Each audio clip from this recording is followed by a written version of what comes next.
আসসালামু আলাইকুম। আপনারা নিশ্চয়ই জেনে খুশি হবেন যে আপনাদের আবারও আইটিপি এক্সামের সুযোগ এসেছে।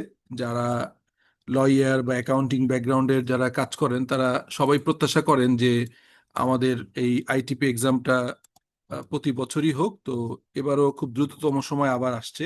আমরা আগে দেখেছি অনেক বেশ কয়েক বছর গ্যাপ গ্যাপে এই পরীক্ষাগুলো অনুষ্ঠিত হয়, বাট এবারে আমরা দেখলাম খুব কুইক এটা আসছে। তো আপনাদের একটু জাস্ট কয়েকটা জিনিস শেয়ার করি। সেটা হচ্ছে যে আপনারা নিশ্চয়ই দেখেছেন যে 5 মার্চ 2026 সালে এখানে বলে দিয়েছে যে কারা কারা হচ্ছে আইটিপি এক্সাম পরীক্ষা দিতে পারবে না। আইন বিষয়ে ডিগ্রি, কর বিষয়ে ডিগ্রি অথবা হিসাব বিজ্ঞান, অডিটিং সহ, ডিপ্লোমা ইন ট্যাক্সেশন, উচ্চতর অডিট ডিপ্লোমা, এইসব বিষয় আসলে মোটামুটি সব ধরনের আপনার অ্যাকাউন্টিং বিজনেস ডিগ্রিগুলো থাকলেই এটা অ্যালাউ হয়। এর বাইরেও আপনারা যদি কোনো ডিগ্রি থাকে আপনারা এই যে আহ, সিদ্ধেশ্বরীতে যে বিসিএস কর একাডেমি আছে, যেখানে একসময় আমি ফ্যাকাল্টি হিসেবে কাজ করেছি বেশ কিছুদিন, ওইখানে আপনারা যোগাযোগ করতে পারেন আপনার ক্লারিফিকেশনের জন্য। এছাড়াও আরো একটা বিষয় আছে, সেটা হচ্ছে যে আমি এই সিলেবাসটা এখানে বলা আছে, সেই সিলেবাসটা আমি একটু প্রিসাইজ করে আপনাদের মতো করে চেষ্টা করেছি যাতে করে আর একটু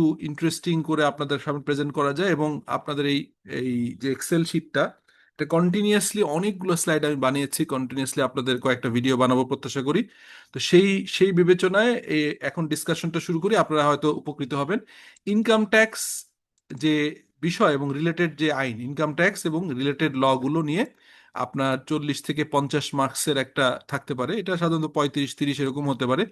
বেসিক্স অফ অ্যাকাউন্টিং এটা ইম্পর্টেন্ট, কারণ আইটিপিদের আসলে অনেকে মনে করে যে লয়ার হলেই হবে, বাট অ্যাকাউন্টিং এর বেসিক ধারণা না থাকলে, প্রিপারেশন অফ ফাইন্যান্সিয়াল স্টেটমেন্ট স্টেজের মিনিমাম ধারণা না থাকলে তারা কর্পোরেট ট্যাক্সেশন নিয়ে কাজ করতে পারে না। ইভেন পার্সোনাল ট্যাক্স রিটার্ন সাবমিশনে অনলাইনে করতে গেলে কিছুটা অ্যাকাউন্টিং এর কনসেপ্টগুলো কাজে লাগে।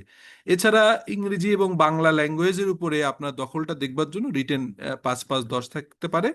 মোটামুটি ভাবে রাফলি যদি বলেন যে এটাকে পারমুটেশন কম্বিনেশন করে টোটাল এক্সাম মার্কস হবে 80, তার ভিতরে 40 মিনিমাম পেতে হবে। গতবার এক্সামটা খুব ইজি ছিল, খুবই ইজি ছিল, ওরকম ইজি নাও হতে পারে, যে কারণে আমি এবার প্রিপারেশনটা একটু শক্ত করে নেন। আর শুধু আপনারা একটা মিসকনসেপশন কাজ করে যে পরীক্ষা পাশ করলেই বোধহয় আপনাদের সব হয়ে গেল। আমি এই জায়গাটাতে আপনাদেরকে বলবো যে পরীক্ষা পাস একটা স্টেজ, বাট কাজ করবার জন্য কিন্তু আপনাকে আসলে যেটা প্রায়োগিক জ্ঞান, যেটাকে প্র্যাকটিক্যাল নলেজটা লাগে, সেই জায়গায় আপনারা এই অ্যাকাউন্টিং ট্যাক্স রিলেটেড অনেক, আমার আগেও বেশ কিছু ভিডিও করা আছে, সেগুলোও চাইলে আপনারা দেখতে পারেন। আমি নতুন করে আবার আপনাদের জন্য বেশ কিছু ভিডিও বানাবো, কারণ সবাই হয়তো প্রফেশনাল কোর্সে, বিভিন্ন প্রফেশনাল ইনস্টিটিউটে, যেমন আমাদের বিশ্বলিউশন থেকে খুব ভালোভাবে এই কোর্সটা আয়োজন করা হয়। একজন খুব রিনাউন্ড চার্টার অ্যাকাউন্টেন্ট উনি ক্লাসটা নেন, রিপন ভাই। তো তারপরে আমার মনে হয় যে যারা ওই, আমি ওই ক্লাসে যেহেতু ব্যস্ততা, আমি ব্র্যাক ইউনিভার্সিটি সহ অনেক পাবলিক প্রাইভেট ইউনিভার্সিটি প্লাস বিভিন্ন বোর্ডে বসবার কারণে, প্লাস সি এর কাউন্সিলেও বিভিন্ন সময় দিত, এই কারণে আমি আসলে আপনাদের নিয়মিতভাবে ওই ক্লাসের এঙ্গেজ করে নির্দিষ্ট টাইমে জয়েন করতে পারি না, রিপন ভাই বা অন্যরা নেয়। বাট আমি জেনারেলি মনে করেছি যে আপনারা যেহেতু আমার অডিয়েন্স, আপনারা প্রায় এই এই চ্যানেলটার সাথে অনেকদিন সম্পৃক্ত, আপনাদের এই এই জেনারেল নলেজগুলো শেয়ার করব। ইনকাম ট্যাক্সের যে আপনার সিলেবাস, ইনকাম ট্যাক্স এবং আদার ল রিলেটেড, সেখানে ইনকাম ট্যাক্স অ্যাক্ট 2023 লাগবে। 2025 সালে অর্ডিন্যান্স, যেহেতু লাস্টবার ইন্ট্রিম গভর্নমেন্ট ছিল, এটা ফাইন্যান্স অ্যাক্ট হয়নি, ফাইন্যান্স অর্ডিন্যান্স 2025। এই যে তথ্যটা দিলাম যে 2025 সালে ইন্ট্রিম গভর্নমেন্ট ছিল, সংসদ ছিল না দেখে ফাইন্যান্স অর্ডিন্যান্স হয়েছে, এই তথ্যটাও ইম্পর্টেন্ট আপনাদের জন্য। ইনকাম ট্যাক্স রুল যেটা হচ্ছে 1984 সালের, এবং পরবর্তীকালে 2023 সালের আইন আসার পরে কিছু পরিবর্তন আসছে, সেগুলো আমাদের জানতে হবে। টিডিএস রুল যেটা আছে আপনার 2025, প্র্যাকটিক্যাল কিছু ইনকাম ট্যাক্স রিলেটেড ইস্যু থাকবে, হ্যাঁ, এডিআর রুল 2025, এবং গিফট ট্যাক্সের উপরে আপনার 1990 সালের হচ্ছে এটা আপনার উম, যে আইন, সেই আইন অনুযায়ী আপনাদেরকে জানতে হবে।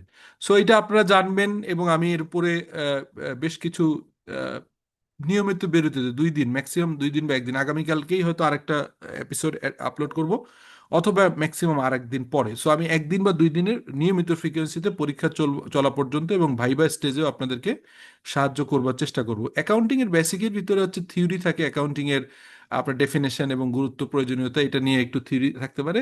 ডাবল এন্ট্রি সিস্টেম বা দুতরফা দাখিলা পদ্ধতি, অ্যাকাউন্টিং ইকুয়েশন যেটাকে গোল্ডেন রুলও বলা হয়, E equal to MC square, এটা সরি, যেটাকে সরি আপনার বলা হচ্ছে asset equal to liability plus owner security. এটা খুব কমন একটা লার্নিং আমরা জানি। হ্যাঁ, তো তারপরেও আমরা এই ইকুয়েশনটা একটু এলাবোরেটলি, আমার বেশ কিছু রেকর্ডেড ভিডিও আছে, আপনারা দেখতে পারেন। স্পেশালি ব্র্যাক ইউনিভার্সিটি এমবিএ ক্লাসের যে ইয়েগুলো, এটা পুরোপুরি আপনাদের সিলেবাসের সাথে মিলে।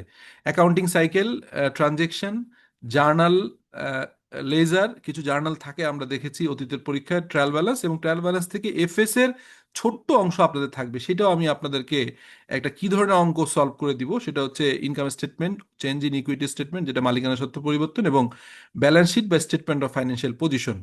এই জিনিসগুলো হচ্ছে বেসিকলি আপনার জানলেই, আর এখানে যেটা আমি দেখেন যে ইংরেজি একটা অ্যাপ্লিকেশন লেখা বা বাংলায়, এইটা খুব সহজ হবে আপনাদের জন্য। বেসিকলি ইনকাম ট্যাক্স এবং রিলেটেড ল গুলো যদি একটু দেখে নিতে পারেন আপনারা, সব দরকার নেই, ইম্পর্টেন্ট এরিয়াগুলো আমি কভার করবার চেষ্টা করব। আর অ্যাকাউন্টিং এর এই বেসিকগুলো জানলে নিশ্চিতভাবে ইনশাল্লাহ আপনি 40-এর প্লাস পাবেন বলে আশা করি। তো আগামী সেশন, আগামীকালকে বা পরশুদিনের সেশন দেখবার অগ্রিম আমন্ত্রণ, এবং আপনাদেরকে অভিনন্দন জানাই যে আপনারা আইটিপি কোর্সের জন্য এনরোল করবার জন্য, আইটিপি প্রিপারেশন এক্সাম নিচ্ছেন এবং আইটিপি হিসেবে নিজেকে স্টাবলিশ করতে চাচ্ছেন। অগ্রিম শুভেচ্ছা অভিনন্দন জানিয়ে শেষ করছি। নেক্সট ভিডিও অবশ্যই অবশ্যই দেখবেন ইনশাল্লাহ। থ্যাংক ইউ, টেক কেয়ার, আসসালামু আলাইকুম।